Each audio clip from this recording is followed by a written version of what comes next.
إن الحمد لله نحمده ونستعينه ونستغفره ونعوذ بالله من شرور أنفسنا ومن سيئات أعمالنا من يهده الله فلا مضل له ومن يضلله فلا هادي له وأشهد أن لا إله إلا الله وحده لا شريك له وأشهد أن محمدًا عبده ورسوله أما بعد فإن خير الحديث كتاب الله وخير الهدي هدي محمد صلى الله عليه وسلم وشر الأمور محدثاتها وكل محدثة بدعة وكل بدعة ضلالة وكل ضلالة في النار فأعوذ بالله من الشيطان الرجيم بسم الله الرحمن الرحيم ومن يتوكل على الله فهو حسبه۔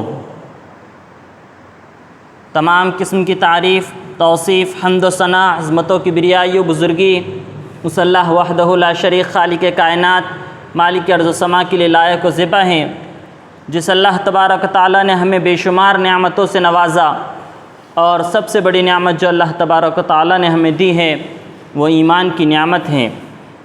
آئیے اس اللہ کی تعریف میں ہم وہ دو کلمات کہتے ہیں جو اللہ تبارک تعالیٰ کو بہت ہی زیادہ پسندیدہ ہیں اور ہمارے لیے بہت ہی مفید ہے۔ سبحان اللہ و بحمدہ سبحان اللہ العظیم۔ اس کے بعد درود و سلام ہو تمام انبیاء کرام پر، خصوصاً ہمارے اور آپ کے آخر رسول جناب محمد الرسول اللہ صلی اللہ علیہ وسلم پر۔ اللہم صلی علی محمد وعلی آل محمد کما صلیت علی ابراہیم وعلی آل ابراہیم انک حمید مجید۔ اللہم بارک علی محمد وعلی آل محمد کما بارکت علی ابراہیم وعلی آل ابراہیم انک حمید مجید۔ محترم حاضرین، جس طریقے سے جس عنوان کو ہم نے پچھلے جمعہ شروع کیا تھا، توکل علی اللہ، اللہ پر بھروسہ، اسی عنوان کو آج ہم آگے بڑھاتے ہوئے اس میں کچھ اور چند چیزیں دیکھنے کی کوشش کریں گے۔ پچھلے جمعہ جو باتیں ہم نے آپ کے سامنے رکھی تھی، مختصر میں آپ کے سامنے دہرانے کی کوشش کرتا ہوں کہ توکل کے معنی اللہ پر بھروسہ رکھنا، اللہ سے امید لگانا، اس پر یقین کرنا ہوتے ہیں، اور یہ صرف اللہ تبارک و تعالیٰ کے لیے ہی جائز ہے۔ کسی اور سے اگر ہم اس طریقے سے توکل اس پر کرتے ہیں جیسے اللہ پر توکل ہونا چاہیے، تو پھر اس انسان کا ایمان مکمل نہیں ہے، اس کی توحید مکمل نہیں ہے۔ اسی طریقے سے ہم صرف اللہ پر توکل کر کے ہاتھ پہ ہاتھ دھر کر بیٹھ بھی نہیں سکتے، ہم نے اللہ پر بھروسہ بھی کرنا ہے، اور جائز راستے، جو جائز ذرائع ہیں، ان ذرائع کو بھی، ان کاموں کو بھی اختیار کرنا ہے۔ اسی طریقے سے ہمارے اعمال سے بھی یہ ظاہر ہونا چاہیے، ہمارے عمل سے بھی یہ ظاہر ہونا چاہیے کہ ہم اللہ تعالیٰ پر پورا توکل اور یقین کرتے ہیں۔ صرف زبان سے کہہ دینا یہ کافی نہیں ہے، جس کی ایک مثال بھی میں نے آپ کے سامنے رکھی تھی کہ آج بہت سے ایسے مسلمان ہیں جو اللہ تبارک و تعالیٰ پر توکل کا دعویٰ تو کرتے ہیں، لیکن نماز پڑھنے نہیں آتے، بلکہ چھٹی کا عرس منانے وہ ضرور پہنچ جاتے ہیں۔ ان کے اعمال سے یہ ظاہر ہوتا ہے کہ وہ اللہ پر توکل کا ان کا صرف دعویٰ ہے، ان کا عمل سے یہ ظاہر نہیں ہوتا کہ وہ اللہ پر توکل کرتے ہیں۔ اسی طریقے سے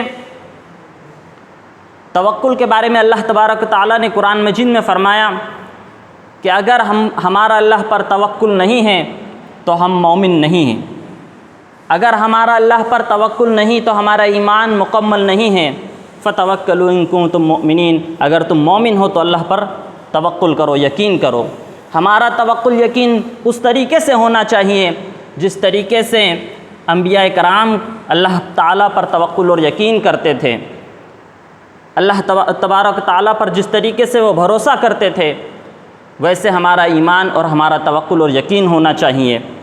اس کی کچھ مثالیں بھی میں نے آپ کے سامنے رکھی تھیں، جیسے کہ موسیٰ علیہ السلام، انہیں یقین تھا کہ اللہ تبارک و تعالیٰ مجھے اس مصیبت سے بچائیں گا جب فرعون ان کے پیچھے تھا اور سامنے دریا تھیں، ان کا ایمان اور یقین تھا کہ اللہ تبارک و تعالیٰ ضرور مجھے بچائیں گا، اور اللہ تبارک و تعالیٰ نے ان کی مدد بھی فرمائی۔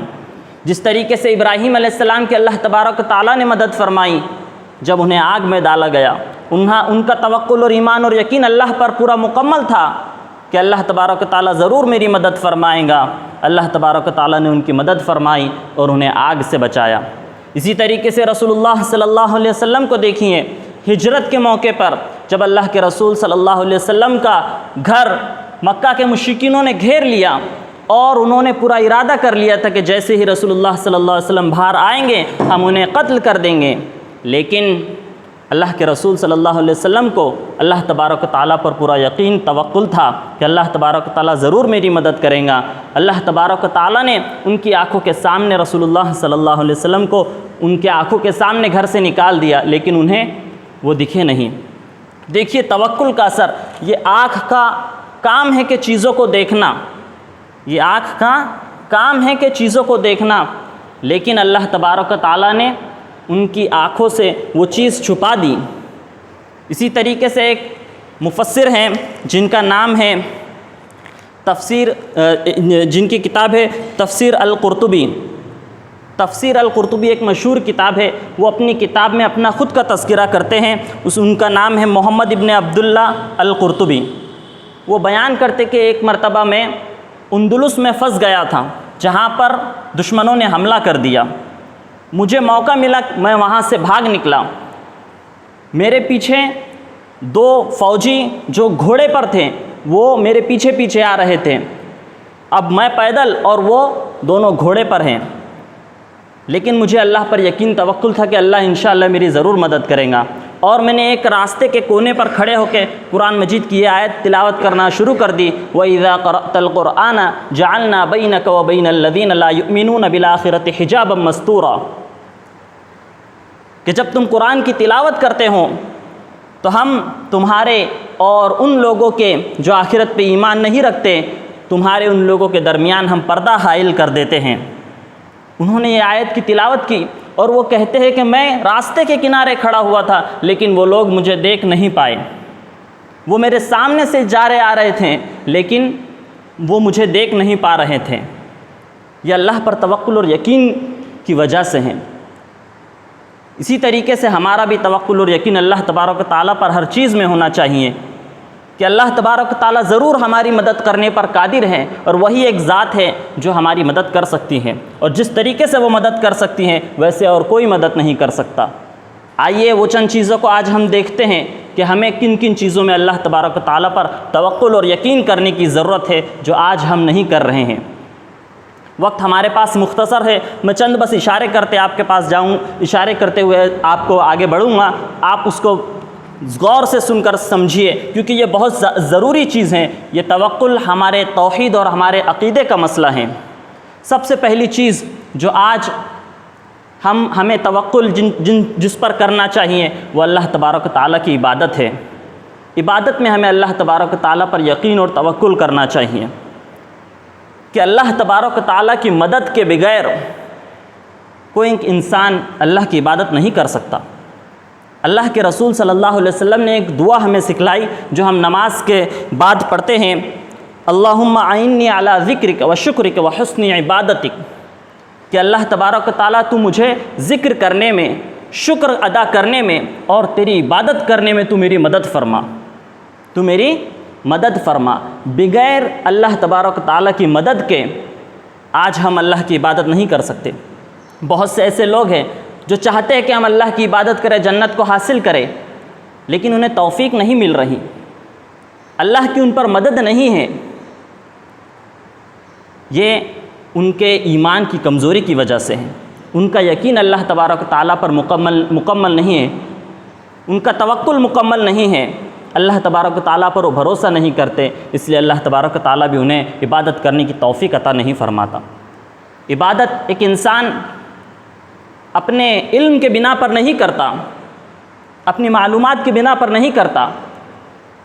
دیکھیے آپ، شیطان کو تو علم تھا کہ یہ جنت ہے، یہ جہنم ہے، سب چیزیں اس کے سامنے واضح تھیں، لیکن پھر بھی اس نے اللہ کی عبادت نہیں کیا، سجدہ نہیں کیا۔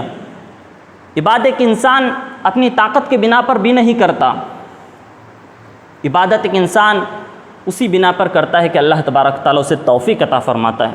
اس لیے ہمیں ہمیشہ یہ دعا کرتے رہنا چاہیے کہ اللہ تبارک و تعالیٰ اللہم اعنی علی ذکرک و شکرک و حسن عبادتک، کہ تو مجھے ذکر کرنے میں، تیرا شکر بجا لانے میں اور تیری عبادت کرنے میں تو میری مدد فرما، مجھے تو توفیق عطا فرما۔ جسے اللہ تبارک و تعالیٰ توفیق عطا فرماتا ہے وہ اللہ تبارک تعالیٰ کی عبادت کرتا ہے۔ اسی طریقے سے ہم دیکھتے ہیں کہ رزق میں آج ہمیں اللہ تبارک و تعالیٰ پر توکل اور یقین کرنے کی بہت زیادہ ضرورت ہے۔ آج رزق کے معاملے میں، آج کیا اس سے پہلے بھی ہمیشہ یہ ہر دور میں یہ دیکھا گیا ہے کہ رزق کے معاملے میں لوگ اللہ تبارک و تعالیٰ پر مکمل توکل اور یقین نہیں کرتے ہیں، بلکہ پہلے سے اور آج بھی انسان اپنی اولادوں کو صرف اسی لیے قتل کرتا ہے رزق کی کمی کی وجہ سے۔ پہلے لوگ اولاد ہو جانے کے بعد اسے دفن کر دیتے، اس لیے کہ ہم اسے کیا کھلائیں گے کیا پلائیں گے، آج ہمارے پاس ہی مسئلہ ہے۔ اور آج کے دور میں اولاد ہونے سے پہلے ہی ابارشن کر کے انسان اپنی اولادوں کو کیوں قتل کر رہا ہے؟ وہ یہ سمجھتا ہے کہ ہم اسے کیسے کھلائیں گے۔ اللہ تبارک و تعالیٰ نے سورہ بنی اسرائیل کی آیت نمبر 31 میں فرمایا وَلَا تَقْتُلُوا أَوْلَادَكُم مِّنْ خَشْيَةِ إِمْلَاقٍ نَحْنُ نَرْزُقُهُمْ وَإِيَّاكُمْ، اپنی اولادوں کو قتل نہ کرو، ہم انہیں بھی کھلانے والے ہیں جس طریقے سے ہم تمہیں رزق دیتے ہیں۔ اللہ تبارک و تعالیٰ نے یہ نہیں فرمایا کہ ہم انہیں کھلانے والے ہیں، اللہ تبارک و تعالیٰ نے ان کا بھی تذکرہ کیا کہ ہم انہیں بھی کھلانے والے ہیں جیسے کہ ہم تمہیں کھلا رہے ہیں۔ رزق کے معاملے میں آج انسان اللہ تبارک و تعالیٰ پر مکمل توکل اور یقین نہیں کر رہا ہے۔ اللہ تبارک و تعالیٰ نے قرآن مجید میں فرمایا وَمَا مِن دَابَّةٍ فِي الْأَرْضِ إِلَّا عَلَى اللَّهِ رِزْقُهَا، کہ زمین پر رہنے والی ہر مخلوق کا رزق میرے ہاتھ میں ہے۔ ہر مخلوق، چاہے کیڑا ہو، پرند ہو، چرند ہو، کتنا ہی بڑا جانور کیوں نہ ہو، انسان کیوں نہ ہو، جن کیوں نہ ہو، ہر مخلوق جو زمین پر ہے اس کا رزق دینا اللہ تبارک تعالیٰ کے ہاتھ میں ہے۔ آج ہمیں رزق پر اللہ تبارک تعالیٰ کے پر توکل اور یقین کرنے کی بہت زیادہ ضرورت ہے، اس لیے کہ انسان بہت جلدی اللہ تبارک تعالیٰ سے امید چھوڑ دیتا ہے کہ اللہ تبارک تعالیٰ نے اسے بہت زیادہ دیا اور مجھے کم دیا۔ احساس کمتری کا انسان شکار ہو جاتا ہے، بلکہ اسے یہ سوچنا چاہیے کہ اللہ تبارک تعالیٰ نے جتنا مجھے دیا الحمدللہ، جتنے کی مجھے ضرورت تھی اللہ تبارک تعالیٰ نے اتنا مجھے دیا، اور یہ میرے لیے بہتر تھا جتنا اللہ تبارک تعالیٰ نے میرے لیے دیا۔ اور آپ کو یہ بات بھی یاد رکھنی چاہیے کہ غریب مومن امیر مومن سے پہلے جنت میں جائیں گا۔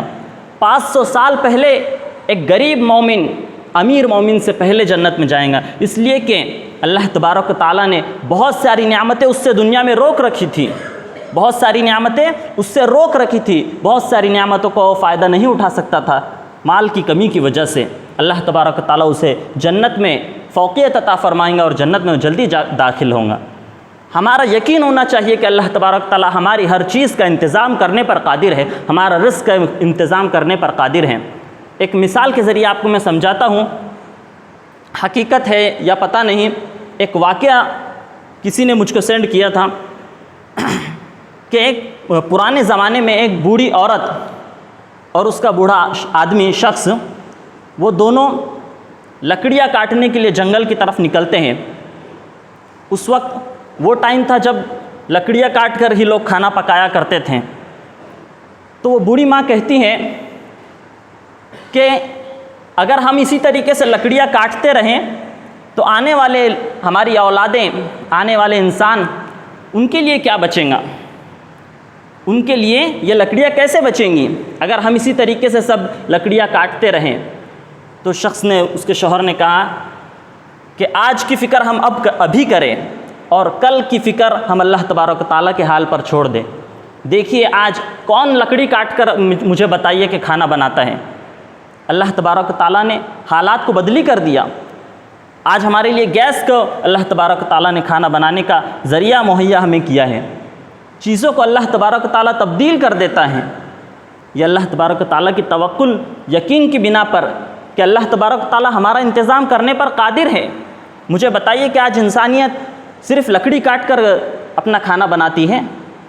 نہیں، یہ ہمیں اللہ پر یقین ہونا چاہیے کہ ہر معاملے میں اللہ تبارک تعالیٰ ہماری مدد کرنے میں ہم پر قادر ہے۔ اللہ تبارک تعالیٰ نے قرآن مجید نے فرمایا وَمَن يَتَّقِ اللَّهَ يَجْعَل لَّهُ مَخْرَجًا وَيَرْزُقْهُ مِنْ حَيْثُ لَا يَحْتَسِبُ وَمَن يَتَوَكَّلْ عَلَى اللَّهِ فَهُوَ حَسْبُهُ کہ تم اللہ کا ڈر اور تقوی اختیار کرو، اللہ تبارک و تعالیٰ تمہیں ایسی جگہ سے رزق عطا فرمائیں گا جہاں سے تمہارا وہم اور گمان نہیں ہوں گے۔ سوچ نہیں سکتے کہ اللہ تبارک و تعالیٰ ہمیں کس طریقے سے رزق عطا فرما رہا ہے۔ اس کا ایک چھوٹا سا واقعہ آپ کے سامنے میں رکھنے کی کوشش کروں گا۔ امام ذہبی اپنی کتاب میں اس واقعے کو نقل کرتے ہیں، وہ بیان کرتے ہیں، 4 اماموں کا وہ تذکرہ فرماتے ہیں، محمد بن اسحاق بن قرطبی، محمد ابن خزیمہ الطبری، محمد ابن آدم اور محمد زہیر۔ ان چاروں کا وہ واقعہ بیان کرتے ہیں کہ یہ 4 شخص، چاروں امام ایک مرتبہ مصر کی طرف سفر کر کے جاتے ہیں اور وہاں پہ علم حدیث کو حاصل کرتے ہیں، حدیثوں کو جمع کرتے ہیں۔ جب وہ وہاں پہنچتے ہیں کچھ دنوں بعد ان کا سامان جو وہ ساتھ میں لے کے گئے تھے ختم ہو جاتا ہے، ان کے پاس کھانے پینے کے لیے کوئی چیز نہیں باقی رہتی۔ وہ بڑے پریشان ہوتے کہ اب ہم کس طریقے سے اپنے کھانے کا انتظام کریں، ہمیں تو علم حدیث حاصل کرنا ہے، ہم کام کے ذریعے تو یہاں آئے نہیں، اور وہ ٹائم نہیں تھا کہ فون کر کے پیسے کسی سے منگا لیں۔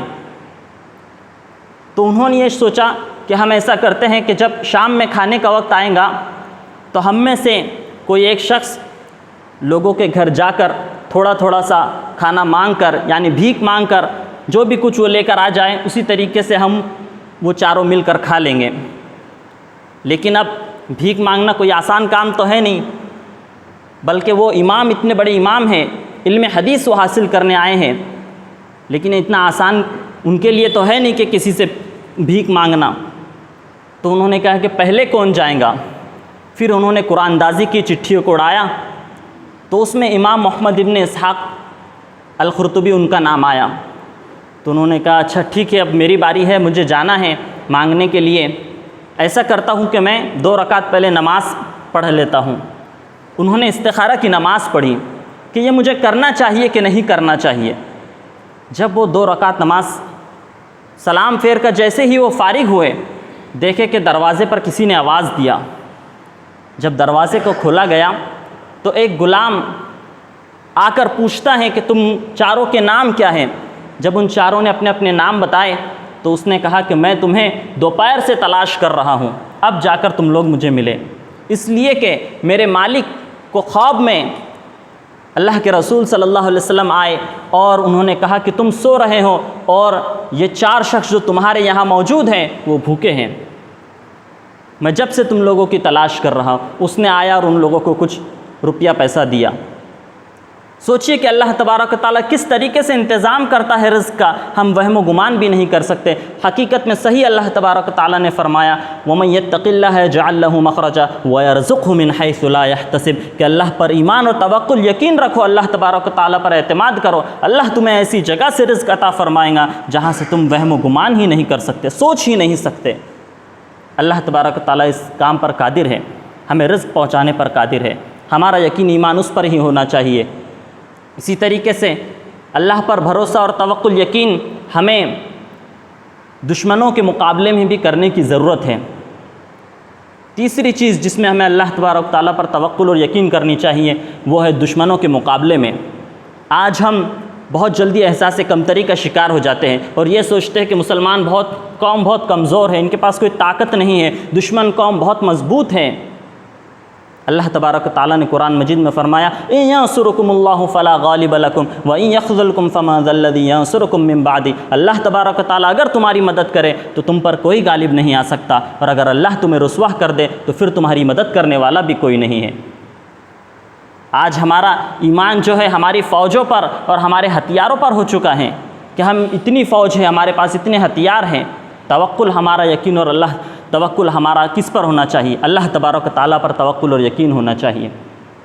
صحابہ کرام کو دیکھیے کہ اللہ پر کس طریقے سے ان کا توکل اور یقین تھا کہ میدان جنگ میں بھی وہ تہجد کی نماز پڑھا کرتے تھے، میدان جنگ میں بھی وہ نفلی روزے رکھا کرتے تھے۔ یقین تھا کہ اللہ ہمیں کامیاب کریں گے، بس ہمیں اللہ کو خوش کرنا ہے، راضی کرنا ہے، اس کی عبادت کرنا ہے۔ اگر ہم اللہ سے مدد مانگیں گے اللہ ہمیں کامیاب عطا فرمائیں گا، ہماری ضرور مدد فرمائیں گا۔ ایمان اور یقین ہمارا صرف اللہ تبارک و تعالیٰ پر ہونا چاہیے، توکل صرف یہ اللہ تبارک و تعالیٰ پر ہونا چاہیے۔ اسی طریقے سے آج ہمارا سب سے بڑا دشمن کون ہے؟ کون ہے ہمارا سب سے بڑا دشمن؟ سب سے بڑا دشمن شیطان ہے۔ شیطان ہمارا حقیقت میں سب سے بڑا دشمن ہے۔ وہ نہیں چاہتا کہ ہم کامیاب ہو کر جنت میں چلے جائیں۔ آج ہمیں شیطان کے مقابلے میں اللہ تبارک و تعالیٰ سے مدد مانگنے کی ضرورت ہے۔ اللہ تبارک و تعالیٰ نے قرآن مجید میں فرمایا کہ جو لوگ اللہ پر ایمان لائیں گے اور اس پر یقین رکھیں گے، شیطان کا غلبہ اور شیطان ان پر غالب نہیں آ سکیں گا، شیطان ان پر حاوی نہیں ہو سکیں گا۔ آج ہمیں اپنے ایمان کو مضبوط کرنے کی ضرورت ہے، اپنے تقوی کو مضبوط کرنے کی ضرورت ہے، اللہ پر جو ہمارا توکل ہے اسے مضبوط کرنے کی ضرورت ہے۔ تو اللہ تبارک و تعالیٰ ہمیں شیطان جو ہمارا سب سے بڑا دشمن ہے، جو ہر چیز میں ہمیں روکتا ہے، اللہ کا ذکر کرنے میں روکتا ہے، اللہ کا شکر کرنے میں روکتا ہے، اللہ کی عبادت کرنے میں ہمیں روکتا ہے، ہمیں جنت میں جانے سے جو روکتا ہے، اس پر اللہ تبارک و تعالیٰ ہماری مدد ضرور فرمائیں گا۔ اسی طریقے سے ہمیں ہر مشکل وقت میں اللہ تبارک و تعالیٰ پر توکل اور یقین کرنے کی ضرورت ہے۔ اللہ تبارک و تعالیٰ نے قرآن مجید میں فرمایا کل من یصیبنا الا ما کتب اللہ لنا وعلی اللہ فلیتوکل المؤمنون، کہ اگر تمہارا اللہ پر توکل اور یقین ہے، اللہ تمہیں ہر مصیبت سے تمہاری حفاظت فرمائے گا۔ اسی طریقے سے ہمیں گھر سے نکلتے وقت بھی دعاؤں کا اہتمام کرنا چاہیے۔ گھر سے نکلتے وقت کی جو دعا ہے بسم اللہ توکلت علی اللہ لا حول ولا قوۃ الا باللہ، کہ ہم اللہ کے نام سے گھر سے نکلتے ہیں، ہمارا ایمان ہمارا توکل اللہ پر ہے، اور گناہوں سے بچنے کی طاقت اور نیکی کرنے کی قوت صرف اللہ تبارک و تعالیٰ کی توفیق سے ہمیں ملتی ہے۔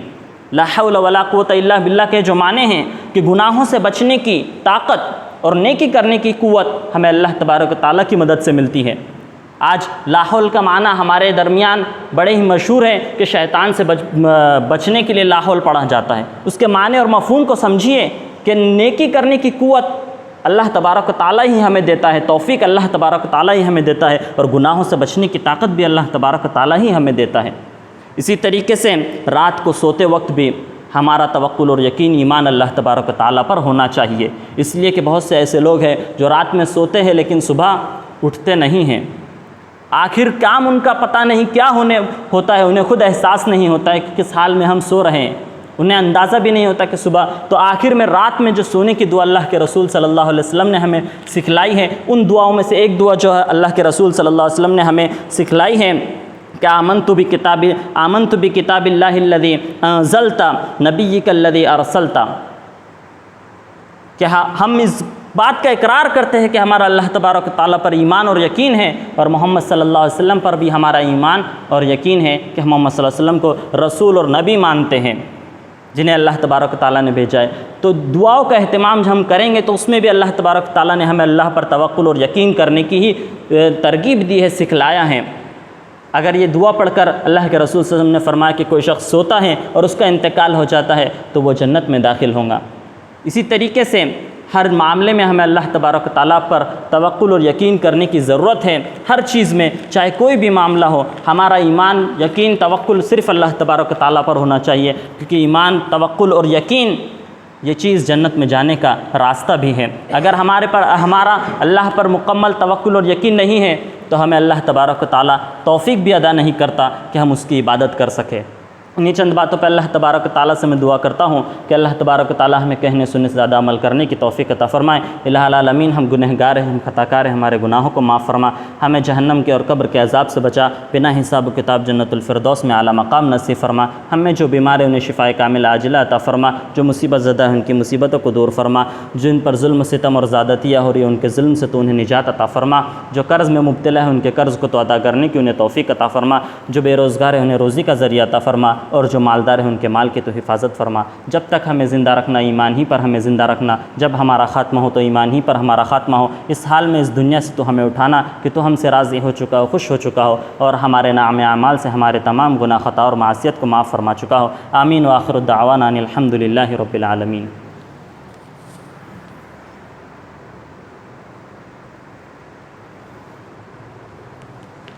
ان الحمد للہ نحمده ونستعینه ونستغفره ونعوذ باللہ من شرور انفسنا ومن سیئات اعمالنا من يهده الله فلا مضل له ومن يضلله فلا هادي له وأشهد أن لا إله إلا الله وحده لا شريك له وأشهد أن محمدا عبده ورسوله أما بعد إن الله يأمر بالعدل والإحسان وإيتاء ذي القربى وينهى عن الفحشاء والمنكر والبغي يعظكم لعلكم تذكرون اذكروا الله يذكركم ودعوه يستجب لكم ولذكر الله تعالى أعلى وأولى وأتم وأهم وأكبر.